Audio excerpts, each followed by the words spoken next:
बृहन्मुंबई महानगरपालिकेकडून प्रस्तावित असलेल्या नवीन बृहन्मुंबई स्वच्छता सेवा योजनेमध्ये म्हाडाच्या सर्व उत्पन्न गटातील इमारती, झोपडपट्टी पुनर्वसन प्रकल्प आणि प्रकल्प बाधितांच्या सदनिकांचा तातडीने समावेश करून सर्वसमावेशक स्वच्छता सेवा उपलब्ध करून द्यावी अशी मागणी स्थायी समितीचे सदस्य भारतीय जनता पार्टीचे नगरसेवक तेजेंद्र सिंग तिवाना यांनी बृहन्मुंबई महानगरपालिका आयुक्तांकडे पत्राद्वारे मागणी केली आहे आणि याच संदर्भात त्यांनी माध्यमांशी देखील संवाद साधला आहे। आज मी आदरणीय महापालिका आयुक्त मॅडमला लिखित रूपात निवेदन केलं आहे की बृहन्मुंबई स्वच्छता सेवा अभियान या अभियानाअंतर्गत आपण जे EWS इकॉनॉमिक वीकर सेक्शनला तर घेतच आहे, पण जे लोअर इन्कम ग्रुप LIG, ते मिडल इन्कम ग्रुप, जे लोअर इन्कम ग्रुपचे लोक म्हाडाच्या बिल्डिंगमध्ये राहतात, ते पण लोअर इन्कम ग्रुपचं ते काहीतरी त्यामध्ये जे लोक आहेत ते करधारक पण आहे,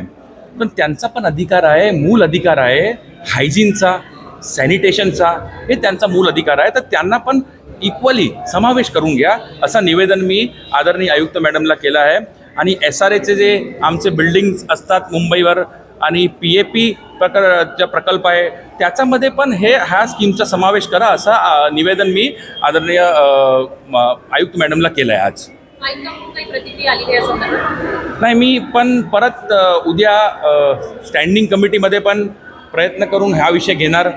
की हा मुंबईकरांचा हक्काचा विषय आहे की आपण सगळ्यांनाच समान धरून इक्वल राईट्स द्या त्यांना, त्यांच्या हायजीनसाठी, त्यांच्या सॅनिटेशनसाठी, ही सेवा मुंबईकरांसाठी इक्वली